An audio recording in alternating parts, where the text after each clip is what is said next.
오늘 하나님께서 저희들에게 주신 말씀은 창세기 8장 20절에서 22절입니다.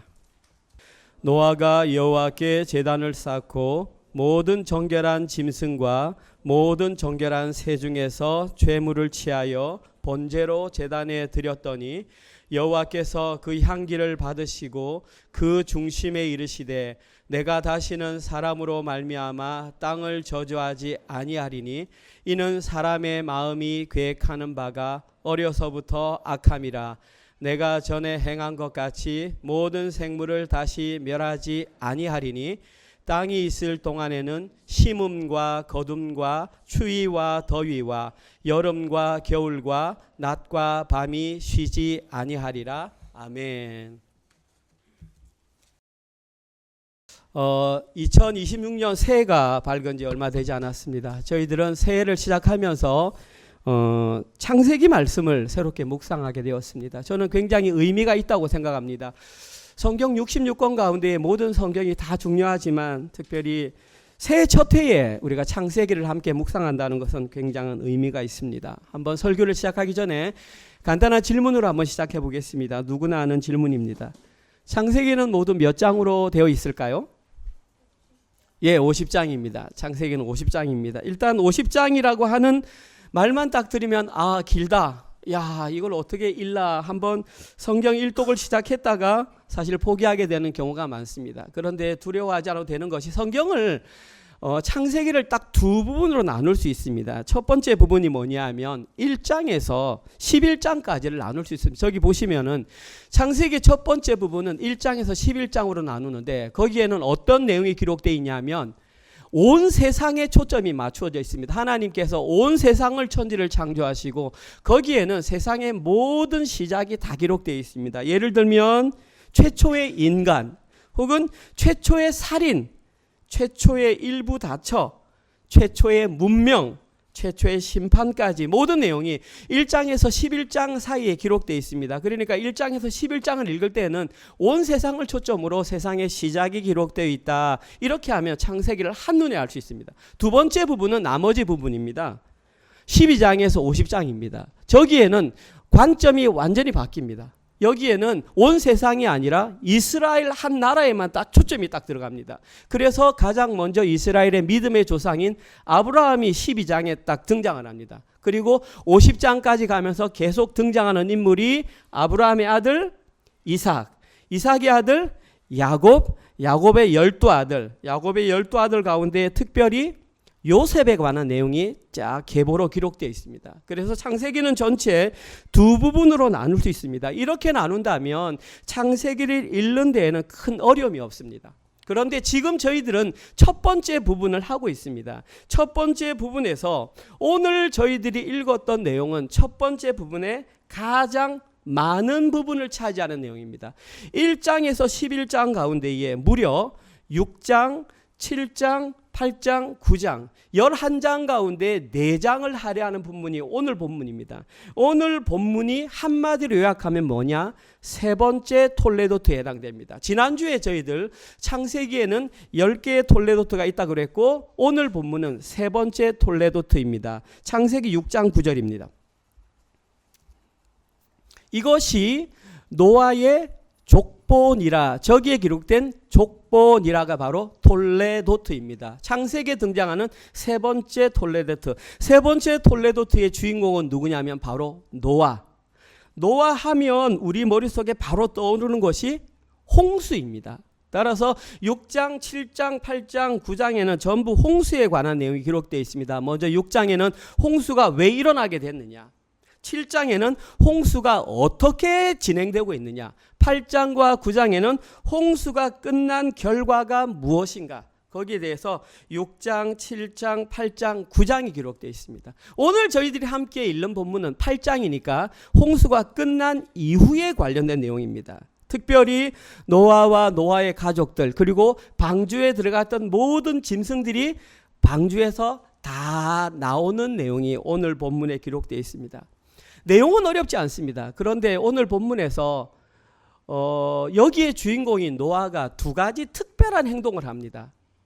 성도님들도 동의하실지 모르겠지만 제가 나중에 본문을 읽을 텐데 여러분들은 여러분 나름대로 노아의 행동을 한번 찾아보십시오. 저는 8장에서 노아가 했던 특별한 두 가지 행동을 발견했습니다. 그리고 그 두 가지 행동을 통해서 이 시대를 하나님의 백성으로 살아가는 우리는 어떻게 살아가야 하는지 한번 말씀의 교훈으로 삼아봤으면 좋겠다. 첫 번째 내용입니다.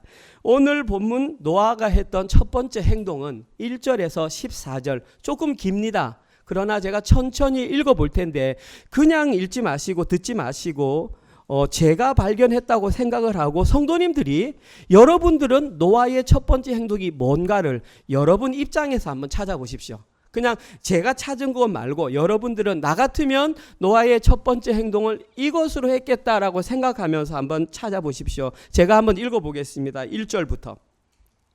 하나님이 노아와 그와 함께 방주에 있는 모든 들짐승과 가축을 기억하사 하나님이 바람을 땅 위에 불게 하심에 물이 줄어들었고 기품의 샘과 하늘의 창문이 닫히고 하늘에서 비가 그치매 물이 땅에서 물러가고 점점 물러가서 150일 후에 줄어들고 일곱째 달 곧 그 달 11의 날에 방주가 아라랏 산에 머물렀으며 물이 점점 줄어들어 10째 달 곧 그 달 초하룻 날에 산들의 봉우리가 보였더라.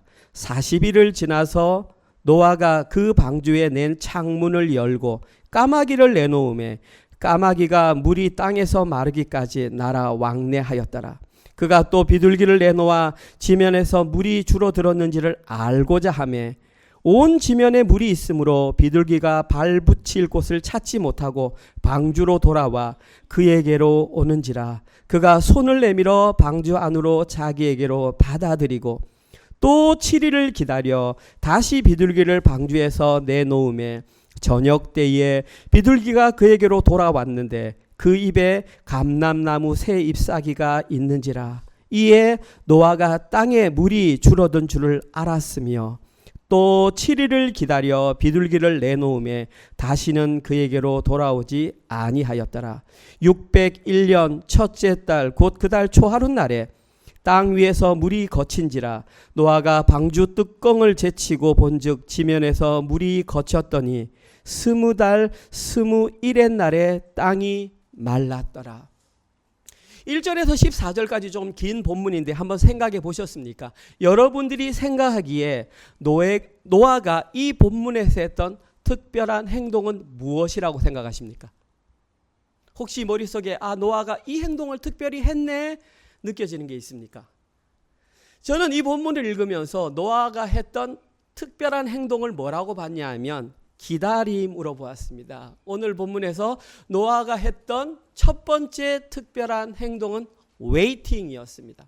저는 그렇게 생각을 하고 말씀을 풀어가려고 합니다. 노아는 홍수가 시작된 순간부터 홍수가 그치고 그 땅이 완전히 마르기까지 방주에서 나오지 못하고 오랜 시간 동안 그곳에서 기다려야만 했습니다. 첫 번째 행동 기다림입니다. 그러면 과연 노아는 방주 안에서 얼마의 시간을 기다렸던 것일까요? 오늘 본문에 나와 있습니다. 우리가 지난번에 제가 잠깐 설교하면서 이 챗GPT를 만들었던 그 창시자가 첫 번째 가장 강조했던 칼럼의 글이 뭐냐 하면 글쓰기에 집중하라라는 말을 한 것을 기억하실 것입니다. 왜 그랬을까요? 문해력 때문입니다. 21세기를 살아가는 저희들이 아무리 AI가 발달한다 할지라도 문해력이 있는 사람과 문해력이 없는 사람은 활용 가치가 달라집니다.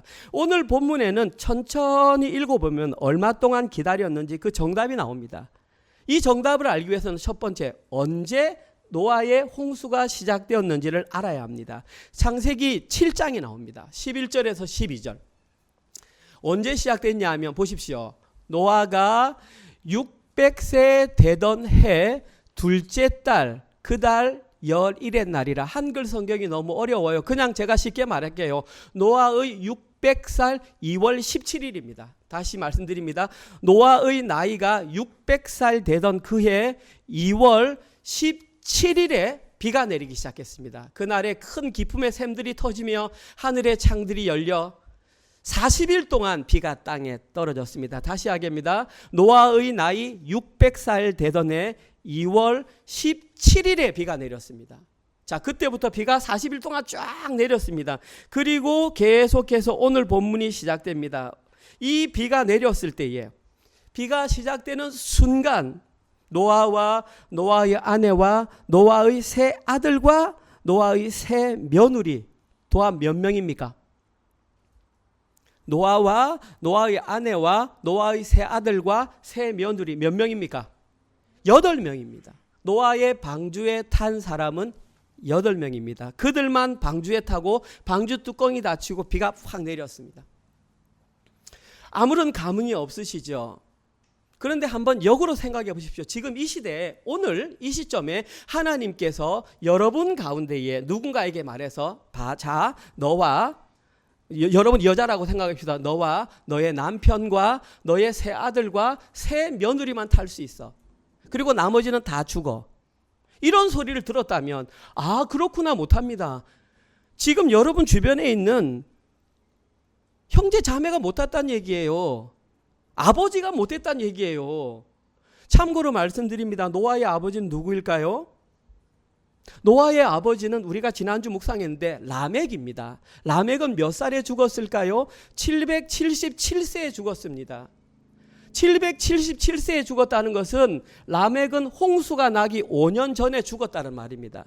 그러면 라멕의 아버지는 누구일까요? 무드셀라입니다.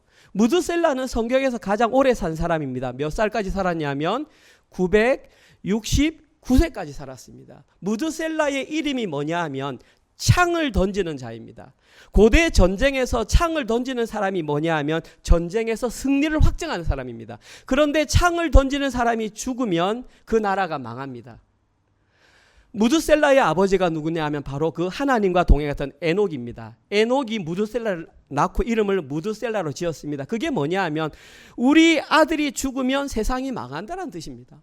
실제로 무드셀라가 언제 죽었냐 하면 노아가 600세 되던 비가 오는 그 해에 죽었습니다. 하나님의 예언이 정확하게 성취가 되었습니다. 자기 아들 라멕은 벌써 5년 전에 죽었고요. 다시 말씀드릴게요.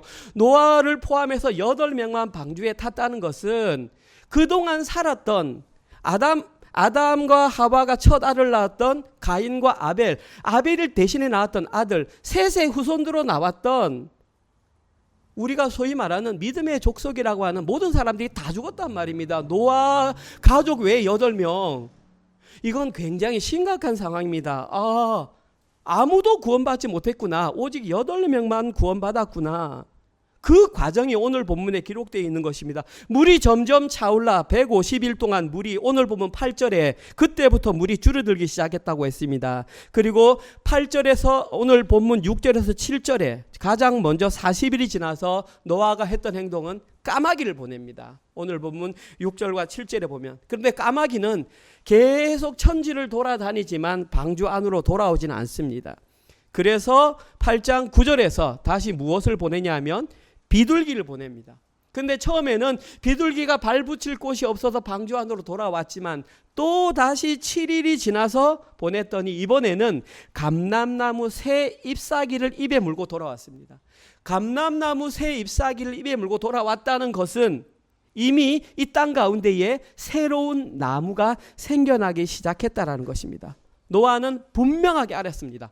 물이 다 말랐구나.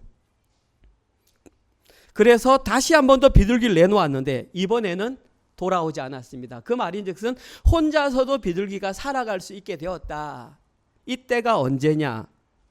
노아의 601년 1월 1일입니다. 13절 잘 찾으셨네요. 601년 첫째 달 그 달 초하루 날에 노아가 되는 601살 1월 1일 날 지금 땅이 마른 것을 노아는 명확하게 발견했습니다. 자, 그러면 이때 노아는 나올 수 있습니다. 땅이 다 말랐으니까. 근데 하나님께서 그런 말씀을 하지 않으니 무려 이날로부터 57일 동안 방주 안에 있습니다. 그리고 마지막에 나온 날이 언제냐 하면 601년 2월 27일 날 14절에 나옵니다. 둘째 날 21의 날에 땅이 말랐더라. 다시 합니다. 노아 601년 2월 27일에 나왔습니다. 자, 그럼 질문 드립니다. 노아가 방주 안에 있었던 기간은 얼마인가요? 들어간 날이 600년 2월 17일이었고 나오는 날은 601년 2월 27일이었으니까 며칠 방주 안에 있었습니까? 1년하고 10일 있었습니다. 그런데 그 당시 계수할 때 1년은 며칠로 계수하냐 하면 360일로 계수합니다. 그래서 날짜로 말하면 노아는 방주 안에 370일 있었습니다. 노아가 방주 안에서 기다린 시간은 성경에 근거하면 1년 10일, 370일 동안 머물러 있었습니다. 이 기간이 길면 길고 짧으면 짧지만 여기에서 우리가 반드시 기억해야 할 한 가지 단어가 있습니다. 그 단어가 뭐냐면 1절에 나와 있는 8장 1절에 나와 있는 기억하사라고 하는 단어입니다. 하나님이 노아와 그와 함께 방주에 있는 모든 들짐승과 가축을 기억하사, 이 단어로 말미암아 이 601년이 의미를 갖게 돼 1년 10일이 의미를 갖게 됩니다. 여기에 기록된 기억하사라는 단어의 히브리 원어는 자카르입니다. 저기 나와 있습니다. 이 자카르라고 하는 뜻이 원래 뭐냐면 새기다, 어디에 무언가를 새기다, 상기시키다, 기억하다 이 뜻입니다. 쉽게 말해서 무슨 말이냐 하면 하나님은 홍수의 심판이 진행되는 600년 2월 17일부터 홍수가 그치는 601년 2월 27일까지 단 한순간도 놓치지 않고 노아와 노의 가족을 머릿속에 간직하고 새기고 있었다는 것입니다. 그리고 그때에 하나님께서 허락하신 게 뭐냐 하면 저절로 물이 줄어든 게 아니고요. 오늘 본문에 보면 8장 1절에 하나님이 바람을 땅 위에 불게 하심에, 여기에 바람이라는 단어가 루아흐입니다. 우리가 소위 말하는 성령입니다. 하나님께서 성령의 바람을 불어서 그 땅에 물을 말린 결과가 1년 10일이라는 것입니다. 비록 노아의 입장에서 볼 때에는 그 1년 10일이 굉장히 길었을 것 같지만 사실은 이것은 하나님께서 의도적으로 그들의 기다림의 시간을 줄여준 것입니다.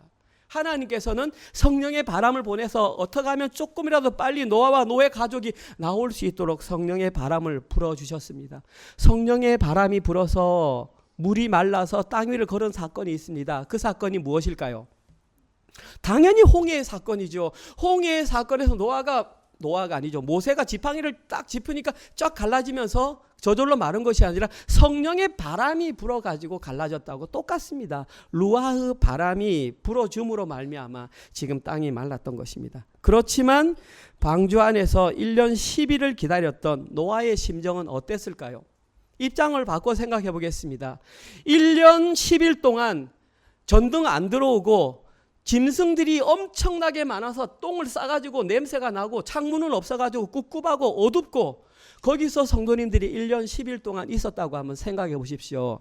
노아의 심정이 어땠을까요?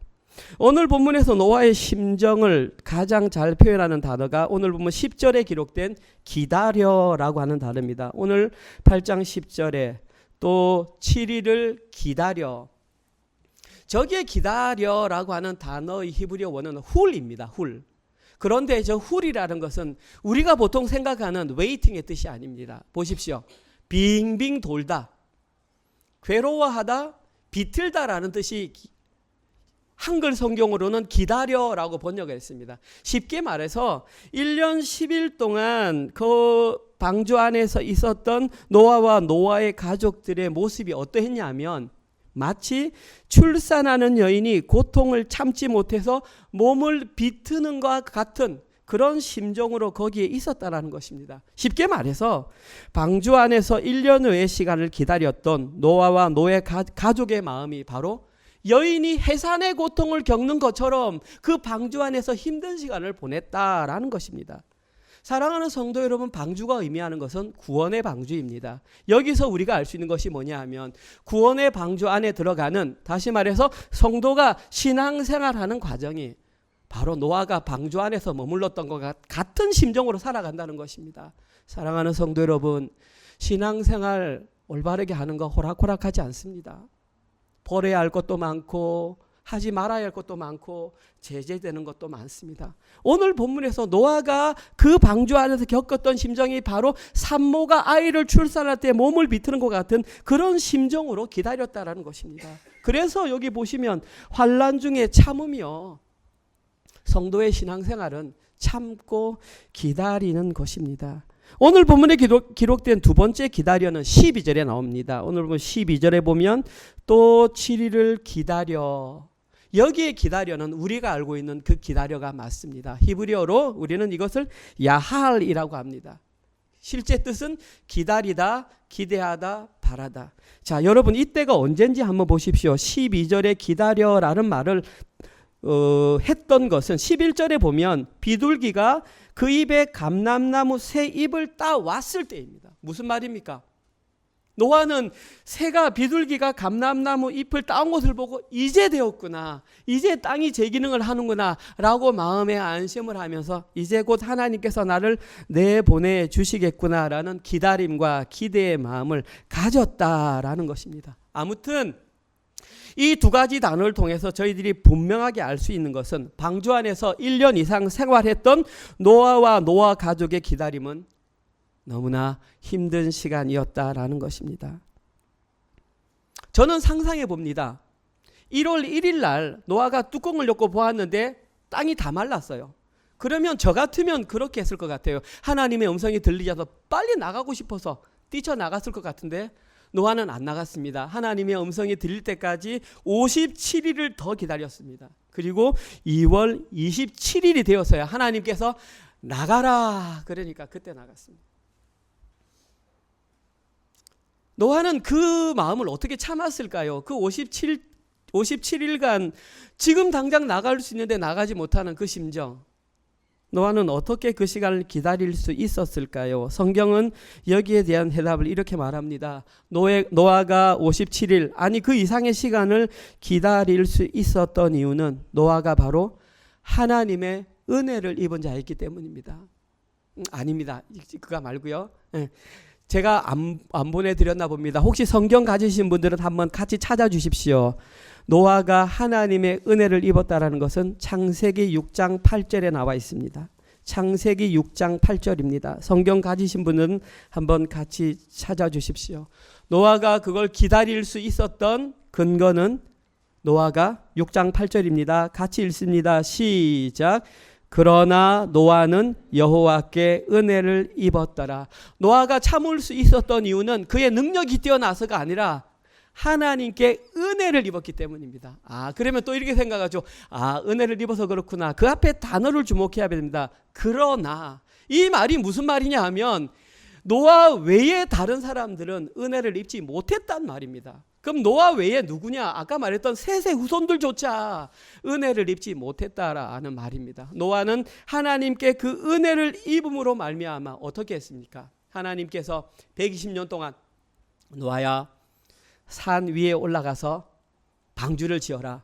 약 120년이 지나면 이 땅에 존재하지 않던 홍수가 날 것이다. 그러면 너는 그 방주에 들어가서 살아야 한다. 여러분들이 만약에 노아라고 생각을 하고 하나님부터 그 말을 들었다면 예, 하나님, 제가 산 위에 가서 방주를 짓겠습니다. 쉽게 대답할 수 있을까요? 우리가 소위 말하는 상식적으로 한번 생각해 보자고요. 합리적으로 한번 생각해 보자고요. 이 땅에 비가 내린 적이 없는데 홍수가 일어난 적이 없는데 그것도 100년 후에 홍수가 일어날 것이고 방주에 들어가는 사람만 산다. 말이 안 되지 않습니까? 그런데 유일하게 노아는 거기에 순종을 했습니다. 왜? 하나님의 은혜를 입었기 때문입니다. 노아가 산 위에 올라가서 방주를 만듭니다. 120년 동안 방주를 뚝딱뚝딱 만듭니다. 사람들이 아이고 잘하네, 아이고 이렇게 했겠습니까? 뭐하냐? 더 적나라하게 말하면 미친 거 아니야? 산 위에? 그것도 120년 후에? 다른 사람들의 비난은 충분히 감사할 수 있습니다. 그런데 나의 사촌이, 나의 가족이, 나의 친구가 너 미친 거 아니야? 라는 말을 들으면 노아의 마음이 어떻겠습니까? 당장 포기하고 싶지 않겠습니까? 그러나 노아는 포기 안 했습니다. 왜? 하나님의 은혜가 무엇인 줄 알았기 때문에, 은혜를 입었기 때문입니다. 이것이 바로 이 땅을 살아가는 성도가 가져야 될 가장 근본적인 것입니다. 노아는 하나님의 은혜를 입음으로 말미암아 120년 동안 묵묵히 방주를 만들 수 있었습니다. 그런 노아에게 57일 기다리는 것은 껌값입니다. 그것은 아무것도 아닙니다. 이처럼 은혜를 입은 자에게서 나와야 할 첫 번째 행동은 바로 기다림입니다. 우리가 만약에 은혜를 입었다면 우리에게 나와야 하는 것은 바로 기다림이라는 것입니다. 근데 현실을 살아보셔서 알겠지만 기다림이 얼마나 쉽지 않다는 것을 사랑하는 성도님들도 잘 아실 것입니다. 솔직하게 말씀드리면 지난 한 주 이렇게 우리 교회가 말씀 묵상하고 예배드리고 하는 모습들을 보면서 저는 조금 마음이 좀 아팠습니다. 우리 교회가 조금 더 적극적이었으면 어떨까. 작년 한 해 성경 전체 읽은 1독 이상 한 사람이 5명밖에 되지 않고 이번에는 성경 그 주보를 모아서 하는데 제출한 사람이 3분밖에 되지 않습니다. 첫 해에는 8명, 10명 성경 1독 이상 한 분이 10명 이상 넘어갔는데 이제 시간이 점점 지나가면서 루즈해지면서 그냥 성경 1독도 사라들고 주보 모으는 분들도 점점 약해집니다. 그런 모습을 보면서 제가 조금 마음에 조급함이 들었습니다. 그런데 순간적으로 하나님이 주시는 말씀이 너라도 잘해. 너는 흔들리지 마. 그러면 언젠가 따라올 거야. 만약에 제가 조급함을 가지고 이 강단에서나 광고 시간에 여러분 그렇게 하면 안 됩니다. 여러분 신앙생활 똑바로 하십시오. 만약에 이렇게 내가 말을 한다면 그것은 저의 만족이죠. 기다리지 못했던 하나의 증거입니다. 우리가 가장 기다리지 못하고 함부로 말하는 대상이 누구냐 하면 바로 우리의 자녀들입니다. 적어도 다른 사람들에게는 내가 뭐라 못하지만 내 자녀만큼 내가 뭐라 할 수 있으니까 함부로 말하고 함부로 뭐라고 함부로 판단하고 정죄하는데 사실 그것 또한 우리가 기다리지 못하는 하나의 마음이라고 할 수 있는, 우리는 그것을 뭐라고 말하냐면 안타까움이라고 말하지만 이면에 들어가면 욕심입니다. 하나님께서는 오늘 우리에게 분명하게 말씀하십니다. 네가 진정한 은혜를 받았느냐? 그러면 너의 현실의 삶에서 기다림을 보여줘라. 내가 만들어간다. 네 자녀 아니다. 내 자녀다. 내가 만들어 갈 테니까 한번 기다려봐라. 네가 말을 한다고 해서 고쳐지는 것 아무것도 없다. 내가 이끌어간다. 우리에게 지금 그것을 말합니다. 그래서 저는 말합니다. 신앙생활의 가장 첫 번째 증거는 기다림으로 나타난다. 오늘 본문에서 노아는 기다렸습니다. 이유는 하나님의 은혜를 입었기 때문입니다. 오늘 본문 두 번째 노아가 했던 두 번째 행동은 오늘 보면 15절에서 22절에 기록되어 있습니다. 마찬가지로 제가 한번 읽어보겠습니다. 두 번째 본문에서 노아는 어떤 행동을 했는지 여러분들이 한번 찾아보시기 바랍니다. 15절 하나님이 노아에게 말씀하여 이르시되 너는 네 아내와 네 아들들과 네 며느들과 함께 방주에서 나오고 너와 함께한 모든 혈육 있는 생물 곧 새와 가축과 땅에 기는 모든 것을 다 이끌어내라. 이것들이 땅에서 생육하고 땅에서 번성하리라 하시매 노아가 그 아들들과 그의 아내와 그 며느리들과 함께 나왔고 땅 위의 모든 동물 곧 모든 짐승과 모든 기는 것과 모든 새와 그 종류대로 방주에서 나왔더라.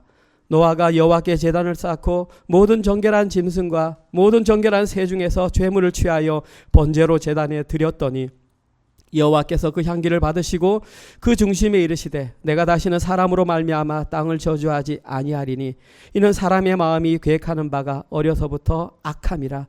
내가 전에 행한 것과 같이 모든 생물을 다시는 멸하지 아니하리니 땅이 있을 동안에는 심음과 거둠과 추위와 더위와 여름과 겨울과 낮과 밤이 쉬지 아니하리라. 발견하셨습니까? 여러분들은 오늘 보면 두 번째에서 노아가 어떤 행동을 했다고 생각하십니까? 제가 발견한 것은 이것입니다. 오늘 본문에서 노아가 두 번째 했던 행동은 번제 제단을 쌓은 것입니다. 오늘 본문 두 번째 내용, 하나님의 명령에 의해 1년 10일이라는 긴 이 인고의 터널을 기다렸던 노아와 그의 가족들은 마침내 방주에서 나오게 되었습니다. 사랑하는 성도님들이 만약에 방주에서 나오셨다면 무엇을 가장 먼저 하시겠습니까? 1년 동안 씻지도 못해 캄캄해 냄새나 어두워 막 찝찝해. 만약에 지금 이 순간 만약에 1년 10일 만에 방주에서 탁 나온다. 저는 솔직히 가장 먼저 하고 싶은 것이 샤워입니다. 그런데 예, 감사합니다. 그런데 노아는 샤워하지 않았습니다. 노아가 가장 먼저 한 것은 여호와 하나님께 제단을 쌓았습니다. 노아는 제단을 쌓은 후에 정결한 짐승과 정결한 새 중에서 새를 취하여서 여호와께 번제의 제단을 드렸습니다. 뭐 했다는 얘기입니까? 예배를 드렸다는 얘기입니다.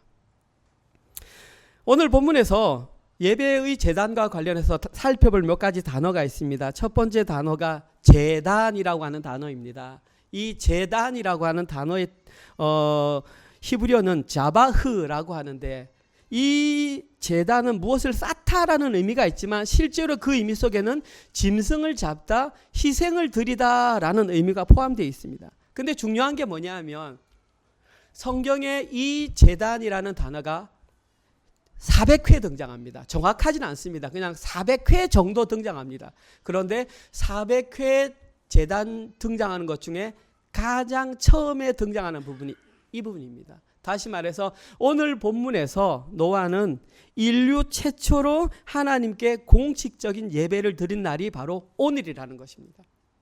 은혜로 장로교회는 2021년 2월 7일 날 퉁가비에서 공식으로 첫 예배를 드렸습니다. 그래서 저희들은 해마다 2월 7일이 가까운 날에 설립 기념 예배를 드립니다. 바로 그 인류가 드렸던 예배 가운데 가장 첫 번째 공식적인 예배가 오늘 본문에서 노아가 드렸던 그 제단입니다.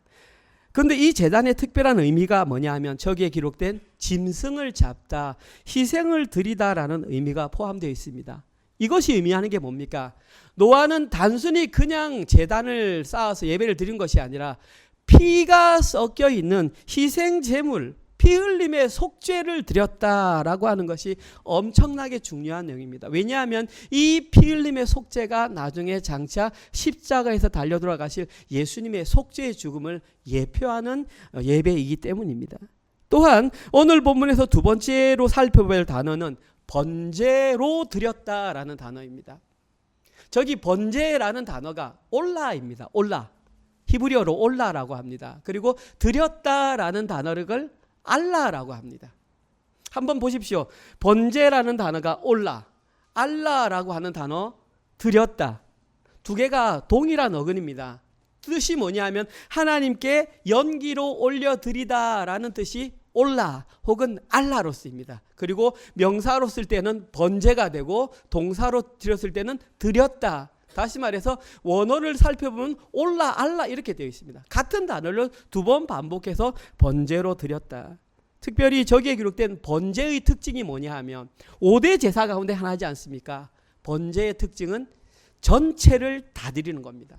하나님께 이렇게 제사를 태워드리는데 다른 제사는 일부를 떼냅니다. 예를 들어서 화목제 같은 경우에는 양의 앞다리를 떼서 제사장에게 따로 줍니다. 왜? 그걸로 먹고 살라고. 그런데 번제를 드릴 때는 제사장에게 떼는 게 아무것도 없습니다. 통째로 다 불에 다 구워 삶아버립니다. 아무것도 없습니다. 무엇을 의미합니까? 전적인 헌신과 전적인 의탁을 의미합니다. 쉽게 말해서 오늘 본문에서 노아는 방주에서 나오자마자 거의 본능적으로 하나님을 향해서 자신의 전부를 다 불태워 버렸던 것입니다. 쉽지 않은 행동입니다. 다른 것도 하고 싶은 게 많았을 텐데 전적으로 자신을. 질문 드리겠습니다. 그러면 노아는 어떻게 이렇게 행동할 수 있었을까요? 이유는 똑같습니다. 첫 번째, 노아가 했던 것과 똑같습니다. 노아는 하나님의 은혜를 경험한 사람이기 때문입니다. 노아는 방주 안에서 생활이 아무리 힘들어도 자신이 방주 안에서 누렸던 그 모든 것들이 오직 하나님의 은혜였다는 것을 명확하게 알았기 때문에 나오자마자 하나님께 인류 최초의 공식적인 예배를 드렸습니다. 너무나 감사하게도 하나님께서는 그 예배를 흠양 기쁘게 받아주셨습니다. 이렇게 마무리되어도 충분히 오늘 본문은 충분히 이해가 가능합니다. 그런데 좀 의아한 본문이 오늘 본문에 기록되어 있습니다. 오늘 본문에서 하나님께서는 그 제사를 받으시고 노아에게 언약을 맺어주십니다. 근데 그 언약의 내용 21절이 조금 의아합니다. 한번 보십시오. 여러분들이 그냥 성경을 읽어도 좀 이해가 안 됩니다. 보십시오. 여호와께서 그 향기를 받으시고 그 중심에 이르시되 언약합니다. 내가 다시는 사람으로 말미암아 땅을 저주하지 않겠다. 하나님께서 홍수의 심판으로 인류를 심판하고 나니 마음이 안 좋으셨구나. 그래서 다시는 내가 이제는 모든 사람을 심판하지 않겠다 약속하시는구나. 충분히 이해가 됩니다. 그런데 중요한 것은, 이해가 안 되는 것은 이유입니다. 이는 왜냐하면 보통 내가 심판하지 않겠다 이유는 왜냐하면 그들이 옳게 살았기 때문에, 그들이 뭐 했기 때문에 긍정적인 내용이 나와야 되는데, 오늘 본문 보십시오. 이는 사람의 마음이 계획하는 바가 어려서부터 악하기 때문이다. 그들이 생각하는 것이 어려서부터 악하기 때문에 내가 다시는 사람으로 심판하지 않겠다. 말이 안 맞잖아요. 논리적으로 저거는 성립이 안 되는 말이에요. 내가 전에 행한 것 같이 모든 생물을 다시 멸하지 아니라, 내가 멸망하지 않을 것이다. 왜냐하면 그들이 어릴 때부터 악하기 때문에. 이해가 되지 않지 않습니까? 여기서 저희들이 알 수 있는 한 가지 사실이 뭐냐 하면, 홍수 이전과 이후 심판 이후 사이에 사람의 악함은 변하지 않았다라는 것입니다. 노아를 포함하여 8명이 살아남았는데, 그러면 그들은 완전히 새 사람이 되어서 죄를 전혀 짓지 않는 새로운 뉴 크리에이션이 돼야 되는데, 오늘 본문에 의하면 그들도 여전히 죄를 짓고 악함이 남아있다라는 것입니다. 하나님은 그걸 아셨고, 그렇다 할지라도 내가 다시는 너희들 심판하지 않겠다. 노아의 후손 같으면 조금 거룩하고 깨끗해야 되지 않습니까? 내일 본문에 보면 노아가 포도나무를 지어서 포도주 취해가지고 벌거벗고, 그 아들은 또 아버지의 벌거벗은 모습을 보고 형제들에게 고자질하고, 말도 안 되는 행동들이 계속 일어납니다. 이 모두가 인간이 악함이 어려서부터 있다는 하나의 정확한 증거입니다. 그리고 그 후손들이 창세기 11장에서 한 짓이 뭐냐 하면, 바벨탑을 지어서 다시는 헤어지지 말자. 바벨탑을 짓는 것들이 모두 노아의 후손들입니다. 그들은 태어날 때부터 다 악함을 가지고 있었습니다. 자, 그러면 그 악함의 죄가 사라지지 않으면 또다시 그들은 100% 심판의 대상이 되고 맙니다. 그런데 하나님께서는 그들을 심판하지 않겠답니다. 놀라운 진리가 숨어 있습니다. 하나님께서 스스로 그들의 죄를 막아주시겠다라는 것입니다. 어떻게? 덮어주심의 은혜를 이제는 실현하시겠다라는 것입니다. 너희들이 안 되니까 내가 덮어줄게. 너희들의 죄가 보이지 않도록 내가 덮어줄게. 하나님은 참 재미있으세요. 노아가 포도주를 먹고 취했을 때에 이것이 힌트를 줘요. 어떻게? 함이 가서 고자질하니까 셈과 야벳이 어떻게 하냐면, 아버지의 벗은 모습을 보지 않으려고 뒤를 돌아가지고 둘이서 옷을 가지고 와서 아버지를 덮어드립니다. 여기에 덮어드림이 바로 저기에도 그대로 적용되는 것입니다. 하나님의 덮으심의 은혜가 실현되겠다. 사랑하는 성도 여러분, 이 땅 가운데 실현된 하나님의 덮으심의 은혜의 결정체가 바로 십자가 복음입니다. 하나님이신 예수님이 이 땅에 사람의 몸을 입고 성육신하여 내려오셨습니다. 그리고 십자가에 달려 죽으심으로 대속의 사역을 이루시고 부활 승천하심으로 회복을 선언하셨습니다. 이것이 바로 십자가 복음의 진수입니다. 히브리서 10장 10절 함께 읽을까요? 시작. 이 뜻을 따라 예수 그리스도의 몸을 단번에 들이심으로 말미암아 우리가 거룩함을 얻었노라. 이 뜻을 따라 예수 그리스도의 몸을 단번에 들이심으로, 덮으심으로 말미암아 우리가 거룩하게 되었구나. 아, 여기에 바로 십자가 복음이 숨겨져 있구나. 하나 더 살펴보겠습니다. 고린도후서 5장 21절입니다. 제가 읽겠습니다.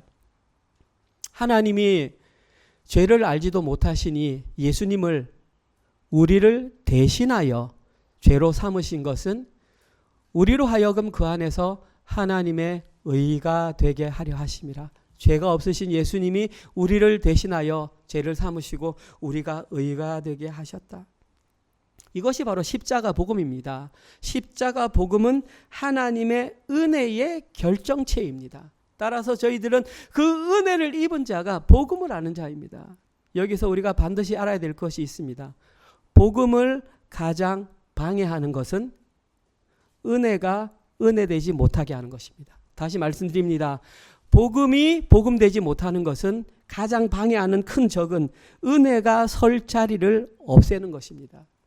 우리의 교회 가운데에, 우리의 삶 가운데에 은혜가 설 자리가 없도록 말을 하거나 행동을 하거나 분위기를 조장하는 것은 복음을 방해하는 것입니다. 은혜가 은혜되도록 드러날 때에 복음이 복음의 역할을 제대로 하는 것입니다.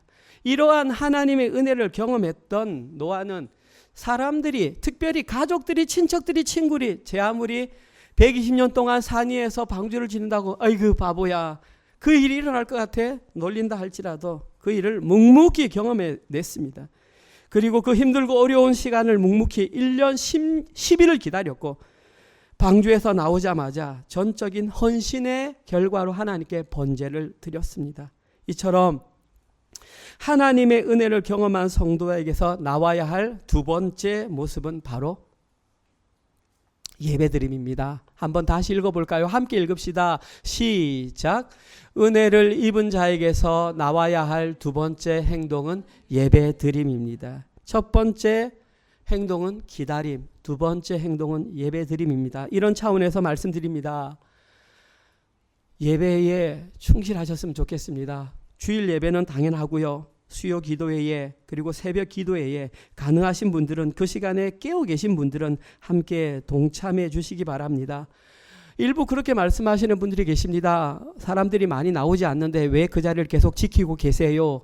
제가 그 자리를 지키겠습니다. 그리고 여러분들이 환경이 바뀌거나 마음이 열리시면 나오십시오. 근데 제가 문을 닫아버리면 나오고 싶어도 예배할 수가 없습니다. 저는 묵묵히 느티나무와 같이 그 자리를 지키겠습니다. 하나님께서 허락하시는 분들은 함께 나와서 예배에 동참해 주셨으면 감사하겠습니다.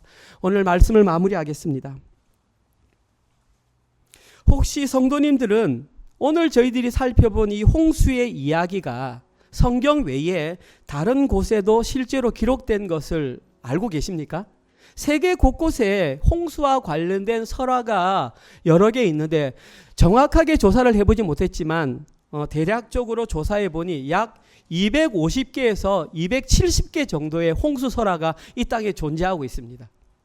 실제로 우리가 살았던 대한민국에도 이런 홍수 설화가 두 개나 있습니다. 하나는 남매혼 설화가 있고 한 개는 목도령 설화가 있습니다. 이들은 뭐냐 하면 남매혼은 사람들이 다 죽었는데 홍수로 남매만 남았는데 남매가 결혼을 해서 이 땅에 한국의 사람들의 이거를 만들었다라는 설화가 존재합니다. 아무튼 대한민국뿐만 아니라 전 세계의 홍수와 관련된 설화가 250개에서 270개 정도가 된다는 사실을 통해서 두 가지 의견이 갈립니다. 첫 번째, 어떤 사람은 봐라, 전 세계에 그런 홍수 사건 설화가 많이 있으니까 이것은 거짓말 아니냐, 다른 나라에도 다 있은 것이 이스라엘에 있었던 것을 가짜로 주장하는 거 아니냐라는 사람이 있고, 아니다, 이것이 실제로 역사적인 사실이기 때문에 세계 곳곳에서 그런 일이 증거되고 있지 않느냐라고 주장하는 사람이 있습니다. 사랑하는 성도님들은 어떤 의견이 맞다고 생각하십니까? 중요한 것은 오늘 본문에서 실제로 그 홍수를 경험했던 노아는 두 가지 행동에 특별한 행동을 보였습니다. 첫 번째 행동이 산모가 출산하는 것과 같은 고통 속에서도 묵묵히 하나님의 때를 기다리는 것입니다. 두 번째로 그 힘들고 어려운 상황 속에서도 밖으로 나오자마자 제단을 쌓고 하나님께 예배를 드렸던 것입니다. 쉽게 말해서 노아는 은혜를 받은 자답게 자신의 삶을 통해서 자신의 신앙을 증명했습니다. 사랑하는 성도님들은 하나님의 은혜를 경험하셨습니까? 십자가 복음을 나의 복음으로 받아들이고 내가 십자가 복음을 믿음으로 말미암아 본 어게인을 경험하셔서 내가 새로운 피조물인 것을 인정하십니까? 그렇다면 우리는 세상과는 다른 삶을 살아야 합니다. 우리도 노아와 마찬가지로 우리의 삶을 신앙을 삶으로 증명해내야 합니다. 그 중에 하나가 뭐냐 하면 이제 더 이상 저희들은 불의와 타협하는 삶을 살아서는 안 됩니다. 세상에 존재하는 불의 가운데 가장 큰 불의가 뭐냐 하면 복음을 거부하는 것입니다. 다시 말씀드립니다. 복음의 가장 큰 적은 은혜가 은혜되지 못하도록 막는 것입니다. 반대로 얘기하면 복음이 활활활 그 역할이 타오르려면 은혜가 은혜되도록 살아내면 됩니다. 이해되지 않더라도, 상식적으로 맞지 않더라도, 논리적으로 맞지 않더라도 은혜를 마음껏 베풀어 주십시오. 특별히 내 주변에 내가 미워할 거리가 수백 가지가 넘는 사람이 존재한다 할지라도 그를 향해서 은혜의 물결을 흘려주십시오. 그러면 그것이 바로 우리가 더 이상 불의와 타협하지 않고 세상과 다르게 살아가는 삶입니다. 오늘 본문에서 노아는 두 가지로 살았습니다. 첫 번째는 기다림이고 두 번째는 예배드림입니다. 이번 한 주간 동안 저희들도 노아와 같이 하나님의 은혜를 경험한 자답게 주변 사람들의 반응에 상관없이 자신이 걸어가야 할 기다림의 길과 예배자의 길을 당당히 걸어가시는 모든 분들 되시기를 주님의 이름으로 축원드립니다. 아멘.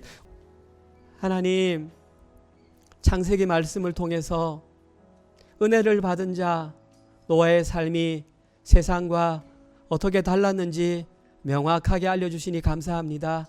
이제는 저희들이 현실의 삶을 통해서 은혜 받은 자의 삶을 살아내게 하여 주십시오.